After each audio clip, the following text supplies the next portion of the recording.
আমরা মুসল্লি হই বুড়া কালে, বলেন কোন কালে? অথচ সেজদার উপযুক্ত সময় হলো যৌবন কাল। ওর কথা বলে না। এক একজন আল্লাহর ওলি হয় 60 বছর 70 বছর বয়সে হজ কইরা আইসা মানুষের দেখায় আমি বহু বড় কিছু, আর জোয়ান বয়সে মানুষের আন্ডা চুরি, গম চুরি, ভুট্টা চুরি, মুরগি চুরি। ওরে কথা কয় না? ওই কথা বলে এত কিছু জোয়ান বয়সে কইরা শেষ বয়সে এসে ভালো হয়েছেন, তা আল্লাহর কাছে না বালাম খাতা আছে? আল্লাহ ফেরেশতা করে কবে উল্টা দেখ দেখ দেখ, ওই পিছনে দেখ কবে দেখ শুনে আল্লাহ হেতু তো মানুষের খাসি চুরি করি প্রত্যেক মাসে খাইছে। ওর কথা কয় না? তা আল্লাহর আদালতে কি রেকর্ড নাই? আছে। হ্যাঁ, আবার ওই মানুষের জন্য যে মানুষটা বয়স্ক হওয়ার পরে নামাজের আজান হয়, মন চায় মসজিদে যায় নামাজ পড়ি, কিন্তু শরীরে দেয় না, নামাজ পড়তে পারে না, তখন আল্লাহ বলে ফেরেশতা তার আমল নামাটা একটু দেখোস না, তার যৌবন কালের আমলটা কেমন। তো ফেরেশতারা এইভাবে উল্টাইতেছে, আল্লাহ মাশাআল্লাহ, তার তো 18 বছর বয়সে 5 ওয়াক্ত নামাজ ইমাম সাহেবের পিছনে দাঁড়াই পড়ছে, ওরে রোজা রাখছে, ওরে সে ভালো ভালো কাজ করছে। আল্লাহ বলে ফেরেশতা শুনো, সে যদি এখন শেষ বয়সে মসজিদে যেতে পারে না, তার যৌবন বয়সে যদি আমল ভালো ছিল, ওই 18-20 বছর বয়সে যে আমলগুলো করছে না, যতদিন বাঁচবে ঠিক এই রকম আমল তার আমল নামায় পৌঁছায় দাও। ওমা আসতে কি জোরে বলেন না মিয়া? কি কথা বুঝেন নাই? যৌবনের আমল দেখে আল্লাহ তাআলা যেই বয়সে আপনি আমল করতে পারবেন না, তখন আমলগুলো তুলে দিবে। সুবহানাল্লাহ বলেন না? তাহলে যেই বয়সে আমল করতে পারবেন কি পারবেন না কোনো গ্যারান্টি নাই, যৌবন বয়সে তো পারবেন। তাহলে যৌবন বয়সে আমল করার দরকার আছে না? আরে জোরে বলেন আছে না নাই? তাহলে আমরা আমল কম করব না বেশি করব? কবে করবেন এটা তো বুঝি, শুধু জুমার দিন আর সবে কদরের দিন। السلام عليكم ورحمة الله وبركاته. إن الحمد لله الأكرم الذي خلق الإنسان وكرمه وعلمه من البيان ما لم يعلم، فسبحان الذي لا يحصى امتنانه باللسان ولا بالقلم. نشهد أن لا إله إلا الله وحده لا شريك له، الذي أرسله بالحق بشيرا ونذيرا وداعيا إلى الله بإذنه وسراجا وقمرا منيرا. أما بعد فقد قال الله تبارك وتعالى في كلامه المجيد وفرقانه الحميد: أعوذ بالله من الشيطان الرجيم. بسم الله الرحمن الرحيم. ومن أعرض عن ذكري فإن له معيشة ضنكا ونحشره يوم القيامة أعمى. قال رب لما حشرتني أعمى وقد كنت بصيرا. قال كذلك أتتك آياتنا فنسيتها وكذلك اليوم تنسى. صدق الله العظيم. في شان حبيبه مخبرا وآمرا: إن الله وملائكته يصلون على النبي يا أيها الذين آمنوا صلوا عليه وسلموا تسليما اللهم صل على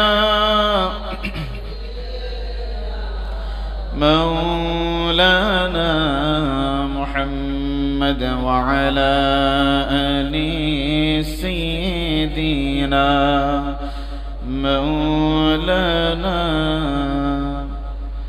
اللهم صل على سيدنا مولانا محمد وعلى آل سيدنا مولانا সবাই পড়ি বলগল উলা বিকমালিহি কাশাফাত তুজা বিজামালিহি حسنت جميع خصاله صلوا عليه اللهم صل وسلم وبارك عليه আলহামদুলিল্লাহ মহান আল্লাহ তাআলার অসংখ্য অগণিত শুকর ও সুজুদ পেশ করছি যিনি আমাদের সকলকে পবিত্র জুমার দিন জুমার আজান শুনে মসজিদে আসার এবং বসার মতো যিনি আমাদেরকে তৌফিক দান করেছেন সেজন্য মহান রবের শুকরিয়া আদায় করছি জবান খুলে দিল থেকে এক বাক্যে বলছি আলহামদুলিল্লাহ লক্ষ কোটি দরুদ ও সালাম আল্লাহ সুবহানাহু ওয়া তাআলার সৃষ্টির প্রধান আকর্ষণ সমস্ত নবী এবং রাসূলদের মাথার মুকুট সাহিবুল কাউনাইন নবিয়ুস সাকলাইন ইমামুল মুরসালিন শাফিউল মুজনাবিন সাকি কাউসার রোজ মাহাশর মদিনাহ কা তাজদার হযরত মুহাম্মদ রাসূলুল্লাহ সবাই পড়ি সাল্লাল্লাহু আলাইহি ওয়াসাল্লাম। সম্মানিত দিনী ভাইয়েরা, আলোচনার প্রারম্ভে জানতে চাচ্ছি আপনারা সবাই কেমন আছেন? জি আলহামদুলিল্লাহ, আল্লাহ তাআলা ভালো রেখেছে। আমাদেরকে যিনি ভালো রেখেছেন তিনি কে? সেজন্য আমরা মুনিবের আবারও অবনত চিত্তে জবান খুলে আকাশ আর বাতাস মুখরিত করে এক বাক্যে গলা বড় করে বলছি আলহামদুলিল্লাহ। সম্মানিত দিনী ভাইয়েরা, আজকে আমরা আলোচনা শুনব কিয়ামতের অবস্থা সম্পর্কে। বলেন কি সম্পর্কে? কিয়ামতের অবস্থা সম্পর্কে। এটা এই যে কিয়ামত, এটা কি সামনে হবে না হয়ে গেছে? সামনে না হয়ে গেছে? অপেক্ষমান নাকি? অপেক্ষমান। তো কিয়ামত এমন একটি ভয়াবহ ময়দান, যেটা কোনো মানুষ যদি নিজের জ্ঞান কিংবা আকল দ্বারা যদি না বুঝে, পৃথিবীর কোনো মানুষ তাকে বলে বোঝানো সম্ভব না। যেমনি ভাবে আপনি হঠাৎ করে কাজের অসাবধানতা বশতে আপনার হাতের একটা আঙ্গুল পড়ে গেছে, এখন এর যন্ত্রণা এলাকার সবাই ভোগ করবে নাকি আপনি একা ভোগ করবেন? বলেন একা না সবাই? একা। মানে অর্থাৎ আমার আঙ্গুলের মাথাটা যদি পড়ে যায় আপনারা আফসোস করতে পারবেন, ব্যান্ডেজ করে দিতে পারবেন, কষ্টটা কি আপনারা ভোগ করবেন না আমি? মানে যে কষ্ট পাবে সেই তো ভোগ করতে হবে। ঠিক কিয়ামতের ময়দানটা এমন একটি ময়দান যেখানে পৃথিবীর কোনো মানুষ কেউ কারোর জন্য চিন্তিত হবে না। প্রতিটা মানুষ নিজেকে নিজে নিয়ে চিন্তিত অবস্থায় থাকবে। তাহলে সেই ময়দানটা কি খুব নরম হবে না গরম হবে? অত্যন্ত গরম হবে, অত্যন্ত কণ্ঠ কাকীর্ণ হবে। আল্লাহ তাআলা কিয়ামত দিবস আমাদের সকলের বিচার কার্য দিবস সহজ করে আল্লাহ যেন আমাদেরকে জান্নাতের মেহমান বানিয়ে দেন। আমরা পড়ি আমিন। আর একটু জোরে পড়ি আমিন। সম্মানিত প্রিয় ভাইয়েরা, রব্বুল আলামিন কুরআনুল কারীমের 16 নম্বর পারার 19 নম্বর পৃষ্ঠা সূরা তাহা এর 124, 25, 26 নম্বর আয়াত আল্লাহ তাআলা জানিয়ে দিয়েছেন, ومن أعرض عن ذكري فإن له معيشة ضنكا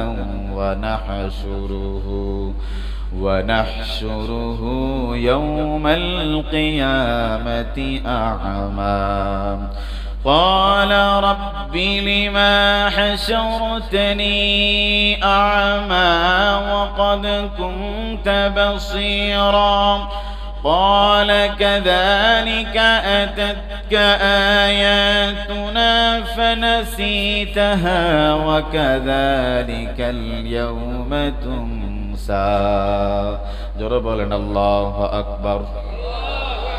সম্মানিত প্রিয় ভাইয়েরা বাবারা, রব্বুল আলামিন জানিয়ে দিয়েছেন, ومن أعرض عن ذكري فإن له معيشة ضنكا ونحشره يوم القيامة أعمى।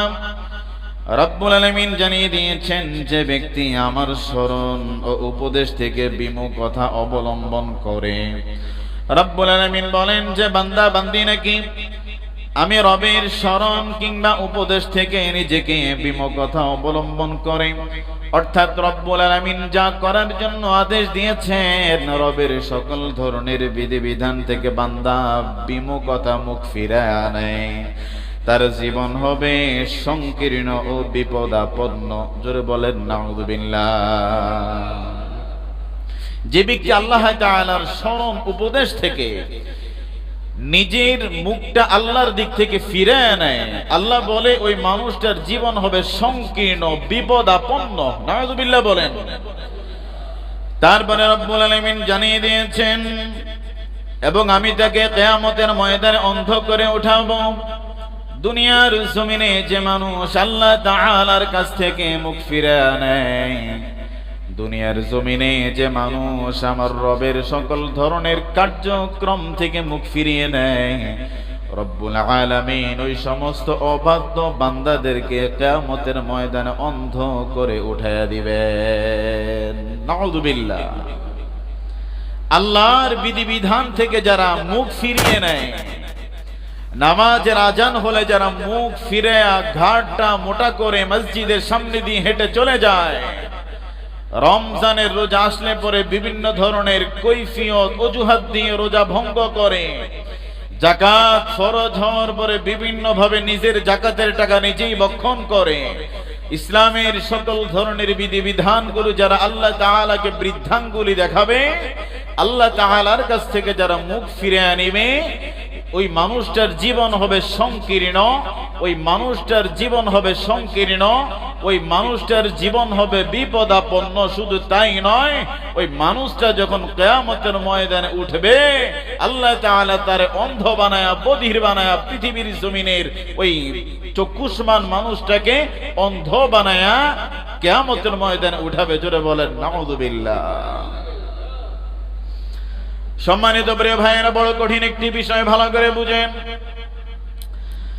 সেই মানুষটাকে যখন কিয়ামতের ময়দানে অন্ধ করে উঠানো হবে, তখন সে বলবে, হে আমার রব। কারে বলতেছে? সবাই কথা বলেন, কারে? ওই অন্ধ মানুষ এবার আল্লাহরে বলতেছে, হে আমার রব। সে বলবেন, হে আমার রব, আমাকে কেন অন্ধ করে উঠালেন? ওই মানুষটা সেদিন রবকে প্রশ্ন করবে, ও রব্বুল আলামিন, ও বার ইলাহি, আমাকে আপনি কেন অন্ধ করে উঠালেন? আমি তো দুনিয়ায় চক্ষুষ্মান ছিলাম, আমি তো দুনিয়াতে চোখ দিয়া সবকিছু দেখতাম। তখন রব্বুল আলামিন বলবেন, তোমার নিকট দুনিয়ায় আমার বিধান সমূহ এসেছিল, তুমি বান্দার নিকট আমি রবের নামাজ এসেছিল, রমজানের রোজা এসেছিল, সকল ধরনের ইসলামের বিধিবিধান গুলো তোমার সামনে আসছিল। এটা হালাল, এটা হারাম, এটা জায়েজ, এটা না জায়েজ, সকল বিষয়গুলো তোমার সামনে আসার পরে তুমি যেই রকম আমি রবের বিধান থেকে মুখ ফিরে আনিস, ঠিক সেমনি ভাবে আমি আল্লাহ রাব্বুল আলামিন আজকে তোমাকেও ভুলে গিয়েছি। নাউযুবিল্লাহ। কত ভয়ানক কথা বাবা, একটু কি বুঝতে পারতেছেন? যে আল্লাহ বলতেছে তুমি যেমন আমার বিধিবিধান থেকে মুখ ফিরিয়ে নিয়েছ, আমি রবের এমন কোন ঠেকা পড়ে নাই যে আমার বিধান থেকে তুমি দূরে থাকবা আবার আমি তোমার পক্ষে কথা বলবো না, এটা হবে না।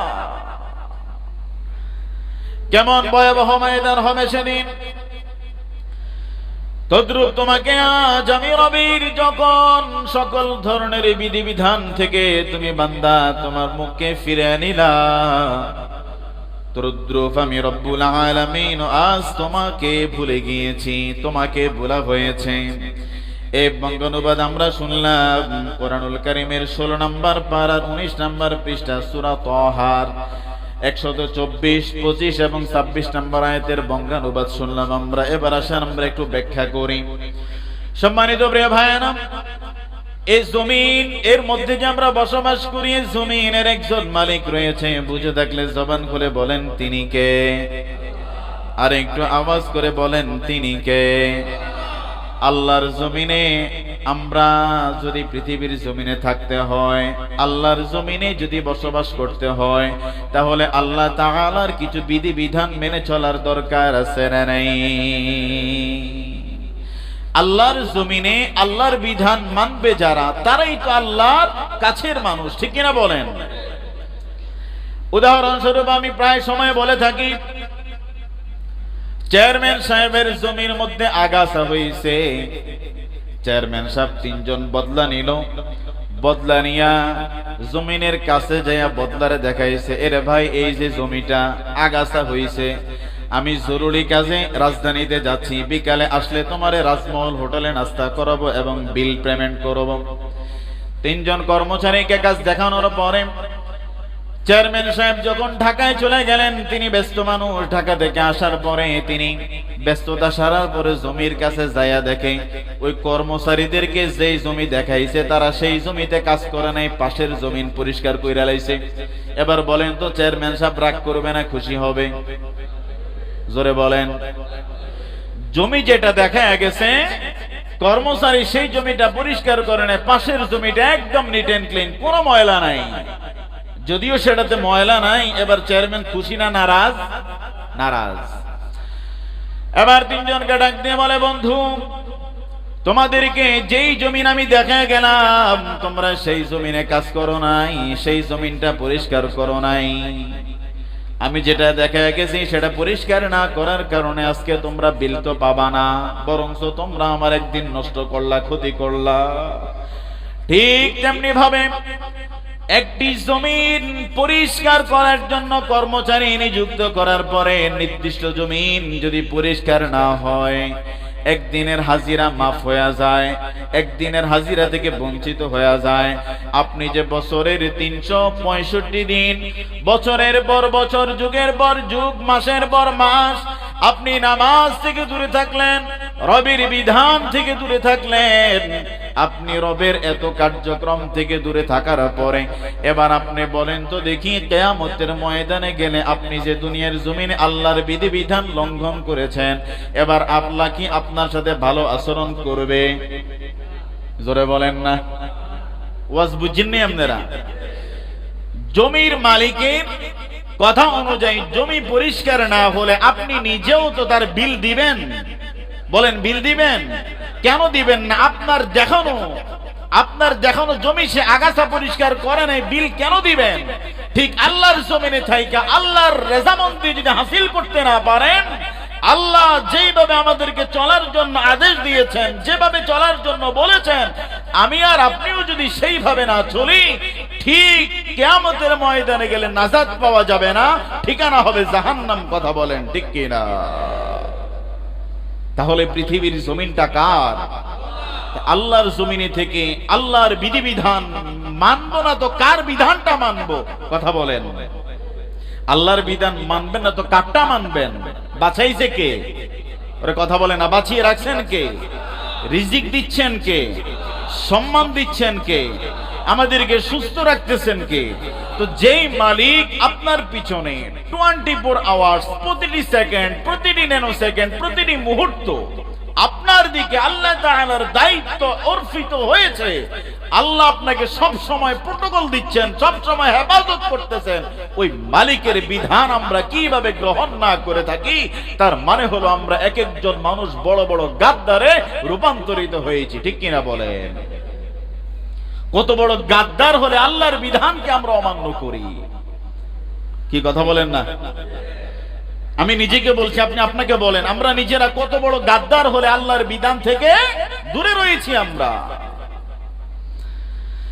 এই জন্য প্রিয় ভাইয়েরা, তো যে মানুষটা পৃথিবীর জমিনে রবের বিধিবিধানগুলো গ্রহণ করবে না, রবের সকল ধরনের কার্যক্রম থেকে দূরে থাকবে, ঠিক আল্লাহ তাআলাও তাকে কিয়ামতের ময়দানে ভুলে যাবেন। শুধু তাই নয়, শুধু তাই নয়, বরঞ্চ রবের বিধিবিধান অমান্য করার কারণে রব্বুল আলামিন তারে চোখের মধ্যে প্রলেপ লাগায়া অন্ধ বানায়া আল্লাহ তাআলা ওই মানুষটারে কিয়ামতে তুলবেন।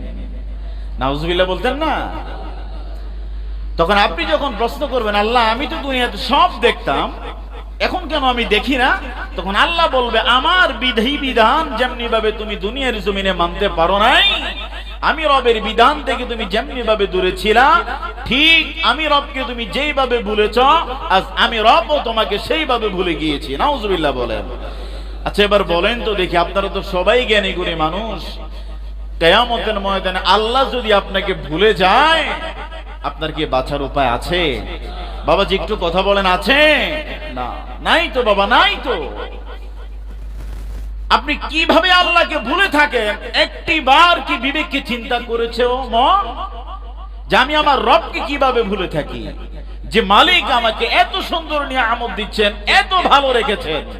আচ্ছা যেই মানুষটা রাস্তায় হামাগুড়ি খেয়ে মানুষের কাছে টাকা তোলে, ভিক্ষা করে খায়, ওই মানুষ থেকে কি আমরা ভালো নাই?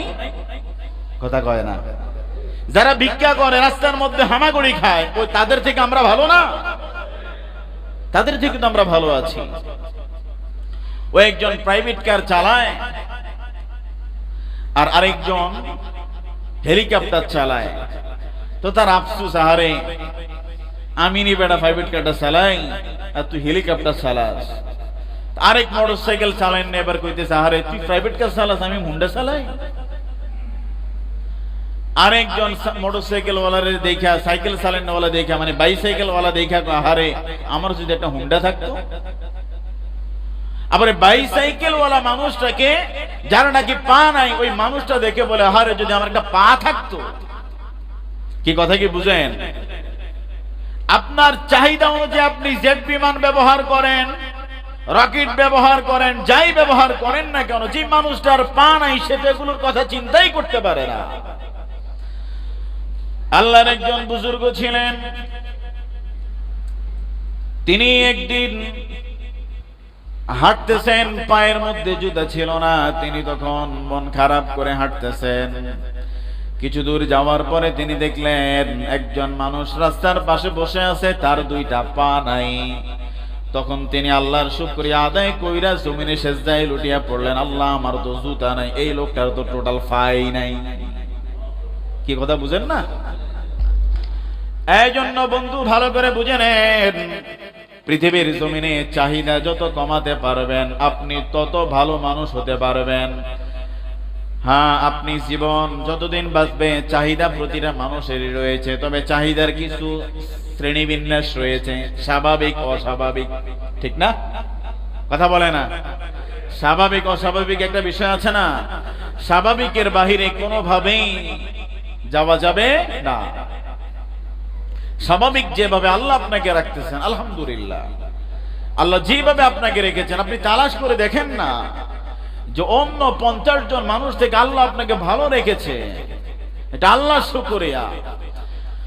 তো কিয়ামতের ময়দান এমন একটি ভয়াবহ ময়দান, যেখানে পৃথিবীর কোন মানুষ কোন মানুষের কাজে আসবে না, ইমামের কাজে মুসল্লি আসবে না, মুসল্লির কাজে ইমাম আসবে না, গ্রামবাসীর কাছে দলপতি আসবে না, দলপতির কাছে গ্রামবাসী আসবে না, সুতরাং কিয়ামতের ময়দানে বাঁচতে হলে প্রতিটা মানুষ নিজের যোগ্যতায় নিজেকে বাঁচায় নিতে হবে, ঠিক কিনা বলেন?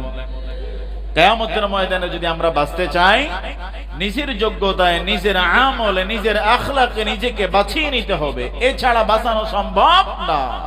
কেননা পৃথিবীতে আপনাকে যতই মানুষ ভালোবাসুক, টাকার জন্য ভালোবাসে, কিছু পাওয়ার জন্য ভালোবাসে, কিন্তু ময়দানে মহাশরে আপনি কাউকে কিছু দিতেই তো পারবেন না। দেওয়ার সুযোগ আছে? কথা বলেন, দেওয়ার সুযোগ আছে? না না, দেওয়ার বিন্দু পরিমাণ কোনো সুযোগ নাই।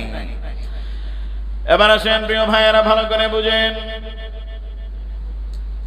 আবু দাউদ শরীফের বর্ণনায় আসছে, হযরত আয়েশা রাদিয়াল্লাহু তাআলা আনহা থেকে বর্ণিত, তিনি বলেন, তিনি একদিন দুজকের কথা স্মরণ করে হাউমাউ করে কেঁদে উঠলেন। হযরত রাসূল করিম সাল্লাল্লাহু আলাইহি ওয়াসাল্লাম তার জিজ্ঞাসা করলেন, তুমি কেন কাঁদছো? তিনি উত্তর দিলেন, দুজকের কথা স্মরণ করে আমি কাঁদছি। ভালো করে বুঝে নেন, কে সেই আয়েশা?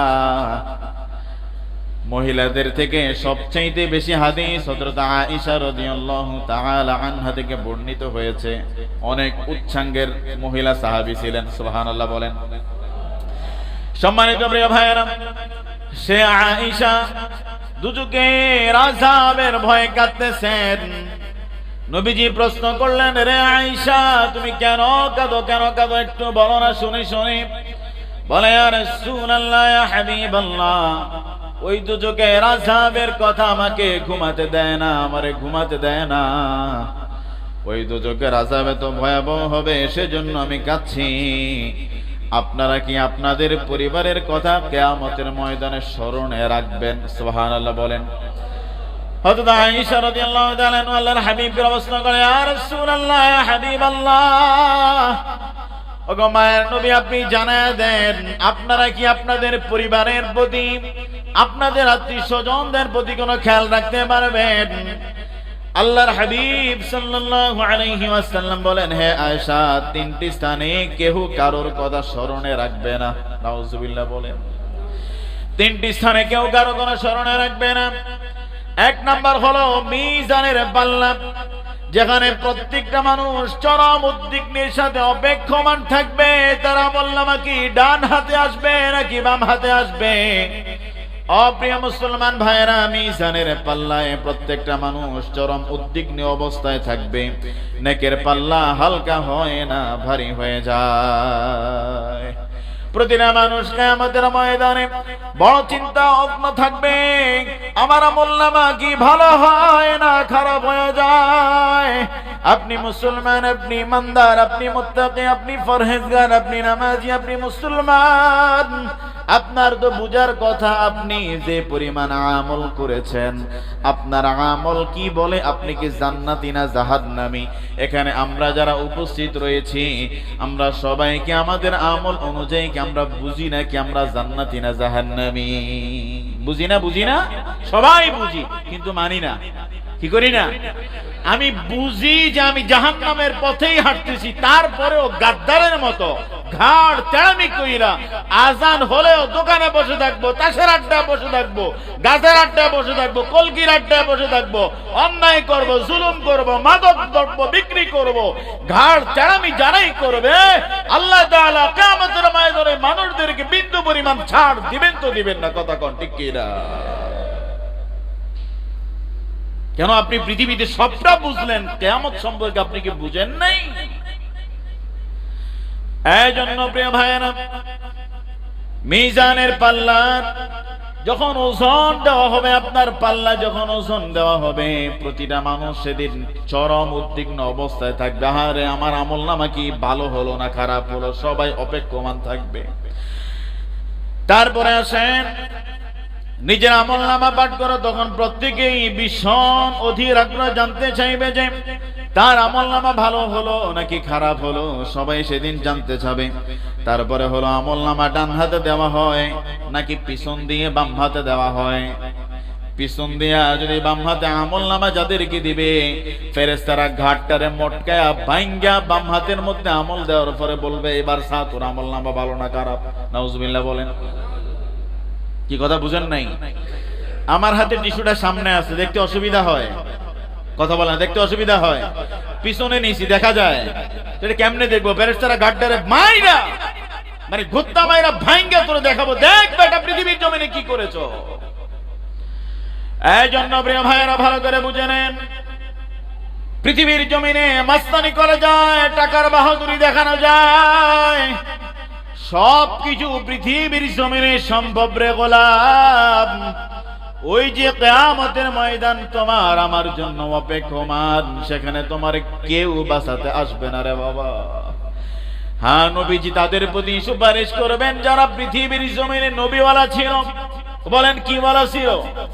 যে পৃথিবীর জমিনে নবীর সুন্নতের দাবিদারি করেছে, যে পৃথিবীর জমিনে নবীর কোন সুন্নতরে অবমাননা করে নাই, নবীর সকল সুন্নত যারা মানছে, যারা নবীর সুন্নত তরিকায় চলছে, হ্যাঁ আমার নবী তাদেরকে সুপারিশ করবেন, আমার নবী তাদের পক্ষেই কথা বলবেন, ঠিক কিনা বলেন? না নবী গাঁজাখোরের পক্ষে কথা বলবেন? বলেন, ইয়াবাখোরের পক্ষে কথা বলবেন? মা বাবা বিদ্বেষীর পক্ষে কথা বলবেন? আলেমদেরকে পারলে না পাশিটা দিয়ালায় তাদের পক্ষে কথা বলবে? সম্মানিত প্রিয় ভাইয়েরা, তা আমলনামার জন্য প্রতিটা মানুষ চরম উদ্বিগ্ন অবস্থায় থাকবে। ডান হাতে যদি আমলনামা পেয়ে যায়, তার চাইতে সৌভাগ্যবান মানুষ আর কেউ হতে পারে না। সুবহানাল্লাহ বলেন। যে নাকি ডান হাতে আমলনামা পায় সে বড় খুশি হয়ে যায়। মুসলমান বন্ধু, একটিবারের জন্য ভালো করে বুঝে দেখেন, দুনিয়ার জমিনে কেউ যদি ত্রাণ দেওয়ার জন্য লিস্ট করে, 1000 মানুষের লিস্ট হওয়ার পরে কোন ঘটনাক্রমে যদি ত্রাণ যদি শেষ হয়ে যায়, যারা সেখান থেকে খালি হাতে ফিরে আসে, যিনি পাইছে যারা পায় নাই, দুইজনের মনের অবস্থা কি একরকম? একটু ভালো করে বুঝে বলেন। সামান্য একটা চালের বস্তার জন্য মনটা ভীষণ খারাপ, আর যে ময়দানে মহাশরে আপনার ডান হাতে যদি আমলনামা না হয়ে বাম হাতে যদি হয়ে যায়, আপনার চাইতে হতভাগা পৃথিবীর জমিনের ওই কিয়ামতের ময়দান আর কেউ হবে না রে ভাই। একটিবারের জন্য নিজের মনকে প্রশ্ন করে দেখো রে মন, ওই জাহান্নামের আগুন কত ভয়ানক হবে রে বাবা।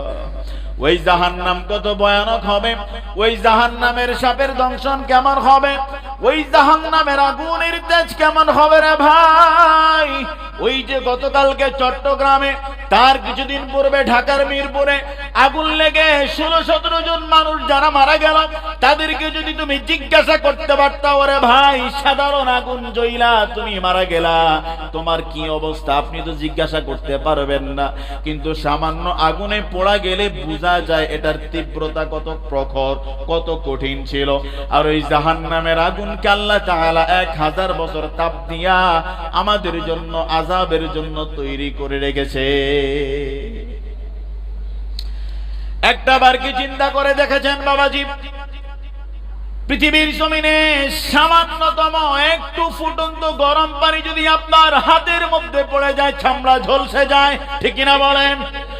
আর যে রব্বুল আলামিন আপনার জন্য আগুন আর আগুন তৈরি করে রেখেছেন, সে আগুনের প্রখরতা কেমন হবে বন্ধু, ভালো করে বুঝে নেন।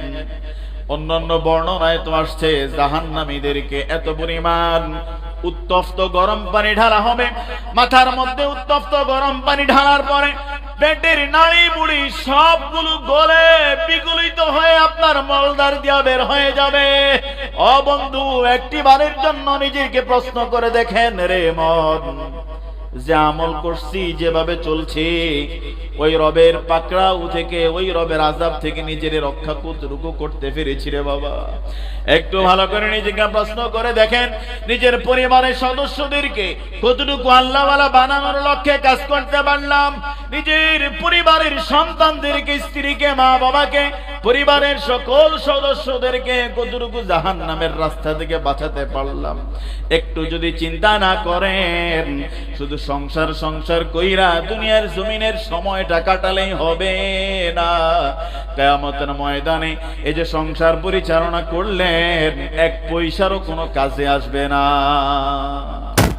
আপনার সন্তান আপনার সামনে যখন জাহান্নামী হবে, আপনার সন্তান সেদিন রবের কাছে মামলা দায়ের করবে, ও রব্বুল আলামিন রব্বানা আতমিম লানা, ও রব্বুল আলামিন আমার বাবা নামাজ পড়েছে, আমারে সব খাওয়াইছে, কোনোদিন নামাজের কথা বলে নাই, কোনোদিন হাত ধরে মসজিদে নেয় নাই, আমি যদি জাহান্নামী হতেই হয় বাবার ঘাড় ফাড়ে আজকে জাহান্নামী হব।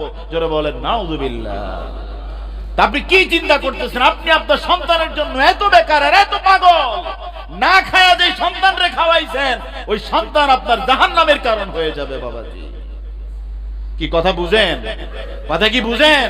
এই কথাগুলো ঘিরুতে লাগে লাগে, একটু ভালো করে বুঝেন। যেই পরিবারের জন্য সকাল থেকে সন্ধ্যা, সন্ধ্যা থেকে আবার ভোর বড় হওয়া পর্যন্ত ডিউটি করেন, ওভারটাইম করেন ভালো চালানোর জন্য, ওই পরিবারের সদস্যগুলো আপনার বিরুদ্ধে সেদিন মামলা দায়ের করবে। আল্লাহ সে আমারে খাওয়াইছে, এটা কথা ঠিক, কোনোদিন নামাজ পড়তে বলে নাই, রোজা রাখতে বলে নাই, হজ করতে বলে নাই, ভালো কাজ করতে বলে নাই, যে আমারে ভালো কাজ করতে বলে নাই, সুতরাং তারে আজকে পায়ের নিচে পিষ্ট কইরা আমি জাহান্নামে যেহেতু যেতেই হবে, তার পিষ্ট করে জাহান্নামে চলে যাব। নাউযুবিল্লাহ বলে। তো কোন তালে মিয়া সাহেব জান্নাতের টিকিট মনে হয় অর্জন কইরা লাইছেন, ফলাফাইন হাফ প্যান্ট ইন্দা রাস্তায় ঘুরে কথা কয় না, ওরে কথা বলে না।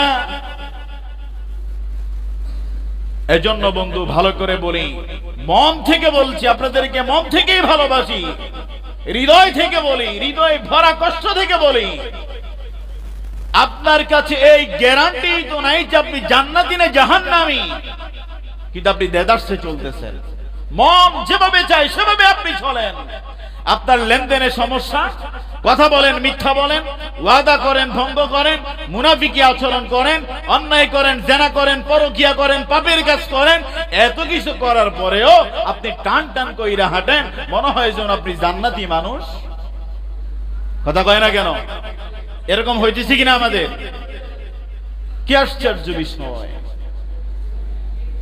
এই যে কিয়ামতের ময়দানে যে আপনাকে জিজ্ঞাসিত করা হবে, আপনাকে জিজ্ঞাসিত করা হবে, আপনার কিতাব সামনে, আপনার সামনে কিতাব দেওয়া হবে, বলো এই যে তোমার কিতাব, আপনার কিতাব সেদিন আপনি পড়ে ফেলবেন, আরে এই যে ছোট আমল করলাম সেটাও তো বাদ পড়েন, এর জন্য গালি দিছি মনে মনে, এটাও তো উঠাইতে ভুল করে নাই।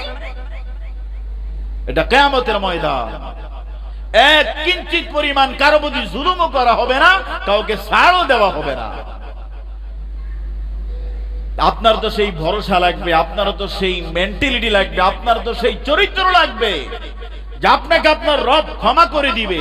আচ্ছা ক্ষমা মানুষ কারে করে বলেন তো? কথা বলে না। যে বেশি অপরাধী না কম অপরাধী? কথা বলে না। বেশি না কম? বিচারক বিচারে বসলো, তো বলতেছিলাম বিচারক যখন বিচারের আসনে বসে, তো যার নামে মানে বিচার ডাকা হলো, তো এবার বিচারক তার পিছনে ব্যাকগ্রাউন্ড জানতে চাইলো, যে এতে দিকে আসলে আগে মুরগি টুরগি চুরি টুরি করতেও নেই, মানুষের খাসি টাসি চুরি করতেও নেই। এখন একজন দাঁড়ায়, না চেয়ারম্যান সাহেব ফোলাটাই তো খুব বালা, হিতার আমরা আগে কোনোদিন এরকম কোনো সমস্যা দেখছি না। কিরে বাপ কি লেগে এরকম? স্যার আমার তো পেটে খানা ছিল, লেগে এটা নিয়েছি, কার এই ফলে খানা লেগে চুরি করছে, যা তার আর কি বিচার করবো? কথা কয় না, ওরা কথা বলে না। তার ব্যাকগ্রাউন্ড ভালো হওয়ার কারণে তারা সবাই মাফ করে দেয়। তো ঠিক আপনারও যদি ব্যাকগ্রাউন্ড যদি ভালো হয়, আমরা মুসল্লি হই বুড়া কালে, বলেন কোন কালে? অথচ সেজদার উপযুক্ত সময় হলো যৌবন কাল। ওরা কথা বলে না। এক একজন আল্লাহর ওলি হয় 60 বছর 70 বছর বয়সে হজ কইরা আইসা মানুষের দেখায় আমি বহু বড় কিছু, আর জোয়ান বয়সে মানুষের আন্ডা চুরি, গম চুরি, ভুট্টা চুরি, মুরগি চুরি। ওরে কথা কয় না, ওই কথা বলে। এত কিছু জোয়ান বয়সে কইরা শেষ বয়সে এসে ভালো হয়েছেন, আল্লাহর কাছে না বালাম খাতা আছে, আল্লাহ ফেরেস্তা করে কবে উল্টা দেখ দেখ দেখ, ওই পিছনে দেখ কবে দেখ শুনে আল্লাহ হেতু তো মানুষের খাসি চুরি করি প্রত্যেক মাসে খাইছে। ওর কথা কয় না। আল্লাহর আদালতে কি রেকর্ড নাই? আছে। হ্যাঁ, আবার ওই মানুষের জন্য যে মানুষটা বয়স্ক হওয়ার পরে নামাজের আজান হয়, মন চায় মসজিদে যায় নামাজ পড়ি, কিন্তু শরীরে দেয় না, নামাজ পড়তে পারে না, তখন আল্লাহ বলে ফেরেশতা তার আমল নামাটা একটু দেখোস না, তার যৌবন কালের আমলটা কেমন। ফেরেশতারা এভাবে উল্টাইতেছিল, আল্লাহ মাশাআল্লাহ, তার তো 18 বছর বয়সে 5 ওয়াক্ত নামাজ ইমাম সাহেবের পিছনে দাঁড়ায় পড়ছে, ওরে রোজা রাখছে, ওরে সে ভালো ভালো কাজ করছে। আল্লাহ বলে ফেরেশতা শুনো, সে যদি এখন শেষ বয়সে মসজিদে যেতে পারে না, তার যৌবন বয়সে যদি আমল ভালো ছিল, ওই 18-20 বছর বয়সে যে আমলগুলো করছে না, যতদিন বাঁচবে ঠিক এই রকম আমল তার আমলনামায় পৌঁছায়া দাও। ও মা আসতে কি জোরে বলেন না মিয়া, কি কথা বুঝেন নাই? যৌবনের আমল দেখে আল্লাহ তাআলা যেই বয়সে আপনি আমল করতে পারবেন না, তখন আমলগুলো তুলে দিবে। সুবহানাল্লাহ বলেন না। তাহলে যেই বয়সে আমল করতে পারবেন কি পারবেন না কোনো গ্যারান্টি নাই, যৌবন বয়সে তো পারবেন। তাহলে যৌবন বয়সে আমল করার দরকার আছে না? আরে জোরে বলেন আছে না নাই? তাহলে আমরা আমল কম করব না বেশি করব? কবে করবেন এটা তো বুঝি, শুধু জুমার দিন আর সবে কথা কয় না, শুধু জুমার দিন সবার শেষে আইসা করবেন আই রে হুজুর দেব বয়ান ছাড়ে না, ফাইলার খানাড়ি ঠান্ডা হয়ে গেছে গা, হুজুররা মাইক ফাইলে ছাড়ে না, বেটা ছাড়তাম কেমনে? আমি তো এখানে বৈশা দেখতে আসি, কথা আরো 1 ঘন্টা কওয়া দরকার। এখানে আপনি আমার জায়গা বসে দেখবেন, আমি তো করি 40 মিনিট, আপনি 1 ঘন্টা করলেন। আপনি এখানে অবস্থানটা বসলে বুঝবেন, কারণ আমি কি আপনাদের এখানে শুধু জুমা পড়াইতে আসি না, পুরা সপ্তাহ থাকি? কথা কয় না। আমি কি পুরা সপ্তাহ এলাকায় থাকি না, শুধু জুমা পড়াইতে আসি? তো পুরা সপ্তাহ এলাকায় থাকে কি আমার কিছু অবজারভেশন হয় না? ওই অবজারভেশন অনুযায়ী আপনাদেরকে কথা বলা দরকার না? আমি যদি না বলি তাহলে আপনি শিখবেন করতে, ওর কথা কয় না, তা শিখবেন কোথেকে আপনি? আমি অবজারভেশন করার কারণেই তো মন থেকে কথাগুলো বলতে পারি। এই জন্য প্রিয় ভাইয়েরা, আপনাদের সন্তানদেরকে আদর্শমতী বানান। খোদার কসম করে বলি, আপনি কোটিপতি হতে পারেন, মিলিয়নিয়ার হতে পারেন, কিন্তু আপনার ছেলে সন্তান যদি অবসভ্য হয়, অভদ্র হয়, এই একটা অভদ্রের জন্য আপনি জাহান্নামে যাওয়া ওয়াজিব। কারণ সে জাহান্নামী মানে আপনি জাহান্নামী হবেন। এবার আপনি যদি মক্কায় বছরে 5-12 যান, কাজ হবে না, কাজ হবে না বাবাজি, কাজ হবে না। এজন্য আপনাকে অবশ্যই নিজে ভালো মানুষ হওয়া, নিজের পরিবারের মানুষদেরকে ভালো মানুষ বানানোর লক্ষ্যে কাজ করার দরকার আছে না নাই? আর জোরে বলেন, কাজ করার দরকার আছে না নাই? আমার কাছে একটা প্রশ্ন আসছে, বলছে হুজুর এই বিষয়টা অনেকে জানতে চাইছে, একটু বলার জন্য বলছে, অনেকে বলছে। বিষয়টা হলো বিভিন্ন দাওয়াতে, বলেন কিসে? বিভিন্ন দাওয়াত, বিভিন্ন অনুষ্ঠানে বিনা দাওয়াতে যাওয়া জায়েজ আছে না? এটা অনেকে আমার কাছে জানতে চাইছে। আজকেও ফোন দিয়ে জানতে চাইছে একজনে, তো বলছি ঠিক আছে জমাতে বলবো, যেহেতু আপনি বলছেন, কয়েকজনে জানতে চাইছে। বিনা দাওয়াতে কোনোভাবেই আপনি যেতে পারবেন? কথা বলেন, যেতে পারবেন? আমি 7ম কিংবা 8মে আমাদের অবজেক্টিভ ছিল, এমসিকিউ ছিল, সেখানে একটা প্রশ্ন ছিল যে বিনা দাওয়াতে খাওয়া কি, বিনা দাওয়াতে যাওয়া কি? সেখানে আমরা অপশন পেয়েছি যে বিনা দাওয়াতে যাওয়া, চোর হই যাওয়া, ডাকাইত হই বাইর হওয়া। কথা বলে না, মানে বিনা দাওয়াতে যাওয়া, চোর হই ঢুকা, ডাকাইত হই বাইর করা, বাইর হওয়া। কি কথা বুঝছেন নি? তাহলে কি আমরা বিনা দাওয়াতে আর কোথাও যাব? এখন অনেকে কইব কি আমার রিজিক আসলে দেখেন আমি গেছি, ওর কথা কয় না, কথা বলেন না। মানে দাওয়াত দেয় নাই, এরপরে কইব কম আমার রিজিক আসলে দেখেন আমি গেছি, নলে আমি যাইতাম পাইতাম নেই। তাহলে যে বেটা চুরি কইরা মানুষের পকেট থেকে টাকা নিয়ে খায়, এখন হে বেটা যেটা জায়েজ করবে, আর আমার ভাগ্য আসলে দেখেই তো হেতার পকেটে আমি চুরি করে আনতাম পাইছি। কথা কয় না। তাহলে আপনি যুক্তি দিয়ে ইসলাম মানতে পারবেন না। কি দিয়া? যুক্তি দিয়ে ইসলাম চলে না, ইসলাম চলে দলিলের ভিত্তিতে। সুতরাং কোন ধরনের জিয়াফত, কোন ধরনের বিয়ের অনুষ্ঠান, যাই হোক, কোন অনুষ্ঠানে আপনাকে দাওয়াত না দিলে আপনি যেতে পারবেন না, যাওয়াটা উচিত নয়। যেহেতু আপনি মুসলমান, আপনার গায়রত আছে, আপনার লজ্জা আছে, আপনার শরম আছে, আপনার হায়া আছে। কথা কোন ঠিক কিনা? তাহলে আমরা আজকের পর থেকে কোথাও কেউ যদি দাওয়াত না দেয় আমরা যাব? বলেন যাব? হ্যাঁ, এখানে আরেকটু কথা আছে, অনেক কোটিপতি আছে দাওয়াত দেওয়ার সময় হিসাব করে দেয় না। হ্যাঁ, তার হিসাব হইলো আমার মৌন সম্মত রয়েছে, যত মানুষ আসে সবাইকে আমি খাওয়াতে পারবো, এটা আরেকটা বিষয়। তবে এই রকম মন মানসিকতাওয়ালা মানুষ বর্তমান সমাজে আসেনি? নাই। কি কথা বলে নাই? কারণ এখন বর্তমান সমাজের মানুষ মেহমান আসার আগে 10 বার ফোন দেয়, ভাই সাহেব আপনি কোন কয়জন আইবেন? ওর কথা কয় না। 15 বার ফোন দিব, ভাই আপনি হাসা করি কোন কয়জন আইবেন? 20 জন, বেশি হলে অনেক কই এলাম। তার মানে এতে যা এস্টিমেট করবে তাই খাওয়াবে, বেশি খাওয়াবে না। সুতরাং আমরা কেউ কাউকে লজ্জা দেওয়ার জন্য আপনি নিজেও শরম পাইয়েন না, কাউরেও শরম দিয়েন না। বিনা দাওয়াতে আমরা কোথাও যাব না ইনশাআল্লাহ। এবার আসেন আরেকটি বিষয়, এগুলো হচ্ছে সমসাময়িক বিষয়, কথাগুলো বলছি, আলোচনার মূল বিষয় শেষ। এই বিষয়টা হলো ছাত্র এবং অভিভাবক। আপনাদের এখানে একটা ইবতেদায়ী মাদ্রাসা আছে, উপরে হেফজ বিভাগ আছে। তা আমি হাঁটা চলায় অনেক সময় অনেকের মুখ থেকে শুনি, হুজুররা কি পড়ায়, এত ভালো করে পড়াইলে কি আর ফলাফেন্টি বেদ্য হয়নি? এই কথাটা বলেনি? এটা সবাই বলেনি? আচ্ছা, আমি ইবতেদায়ীর প্রধান, আমার ক্লাস শুরু হয় 9টায়, ক্লাস শেষ হয় 1টায়, তাহলে 10টা 11টা 12টা 1টা, আমার কাছে আপনার ছেলে কয় ঘন্টা থাকলো? ওরা কথা বলে না, কয় ঘন্টা? 4 ঘন্টা। আপনার কাছে থাকে কয় ঘন্টা? 20 ঘন্টা। আমনে আব্বাজি, আমনে 20 ঘন্টায় কিছু করতে পারলেন না, আর আমি ইমাম সাহেব, আমি হুজুরে, আমি শিক্ষকের 4 ঘন্টা, এটা আল্লাহর ওলি বানাই লইতাম কেন? কথা কয় না? মানে আপনি 20 ঘন্টায় কিছু করতে পারলেন না, আর আমি 4 ঘন্টায় সব দিয়ে দিতাম। এর মধ্যে আপনাদের নসিহত, হুজুর আমার ফলাটার আমি জীবন ওকে বাড়ি দিছি না, হুজুর আপনি কেমনে ফাইললেন? ওরা আসেনি, ওরা কথা কয় না। আজকের যুগে মনে রাখবেন, আমি স্পষ্ট ভাষায় বলছি, কি ইবতেদায়ী, কি আলিয়া মাদ্রাসা, কি হাই স্কুল, মনে রাখবেন, ছেলে যদি, শিক্ষার্থী যদি বেয়াদব হয়, বলেন শিক্ষার্থী যদি, সবাই বলেন শিক্ষার্থী যদি বেয়াদব হয়, তারে কোন রকমে মানুষ করা যায়।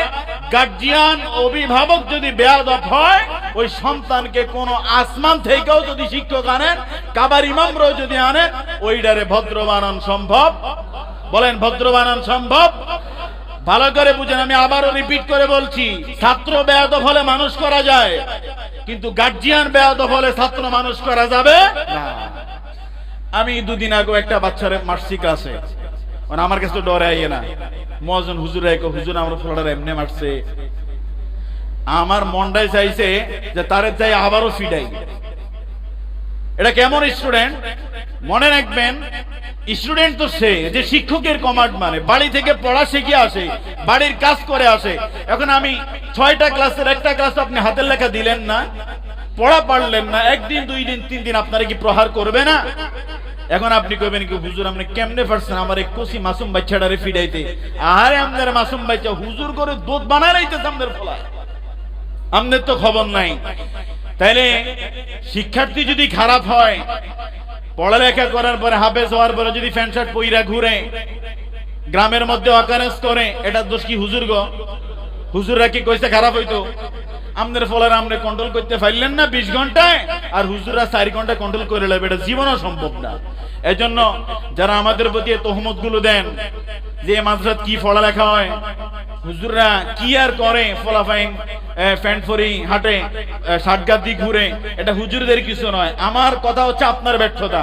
আপনার ছেলেকে আপনি মানুষ করতে পারেন নাই, এটা ইমাম সাহেব কিংবা প্রধান শিক্ষক কিংবা কোন শিক্ষকের ব্যর্থতা নয়, এটা চরম ব্যর্থতা আপনি ব্যক্তি নিজের। আপনি নিজে ভালো মানুষ নয়, এই জন্য আপনার বাচ্চাকে ভালো মানুষ বানাতে পারেন নাই।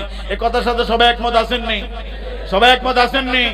তাহলে আমাদের সন্তানদেরকে ভালো বানানোর জন্য আমরা প্রতিনিয়ত প্রোটোকল দিব, টেক কেয়ার করব। ছেলে কোথায় যায়, এখন আমাদের কোচিং চলে, আপনার ছেলেরা এসে খেলে, আমাদের মাদ্রাসা চলে, আপনার ছেলেরা এসে বাইসাইকেল চালায়, আমাদের ক্লাস চলে, আপনার ছেলে এসে ফুটবল খেলাবে, আবার আপনি ভালো মানুষ চান? আরে আপনার নিজের ঘরে তো আপনি কন্ট্রোল করতে পারেন নাই মিয়া সাহেব। রাগ করছেন নি কেউ? রাগ করলে কিচ্ছু করেন না, এটা হাসা কথা। আমার আমি আবার হাসা কথা ছাড়িয়ে দিতে পারি না। তারপরে আসেন হাফ প্যান্ট পরা যুবক, তোমরা যারা এখানে আছো, তোমরা হাফ প্যান্ট পরবা, ঘুমানোর সময় হাফ প্যান্ট পরে ঘুমাইবা। এই দেশে কি মানুষ ঘুমানোর সময় হাফ প্যান্ট পরে ঘুমায়? ওরা কথা বলে না।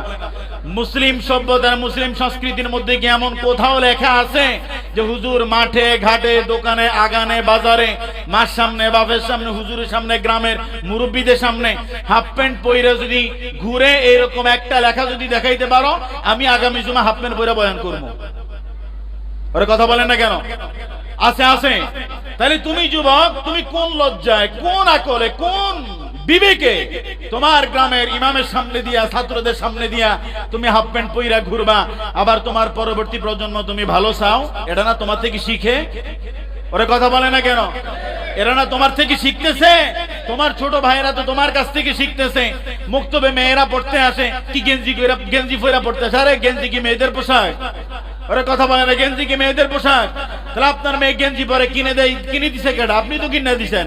সুতরাং আপনি এই জায়গায় খবর নাই, যত পারেন হুজুর গোলাকে, হুজুরা নরম কেন? হ্যাঁ, এত নরম মনে কইরেন না।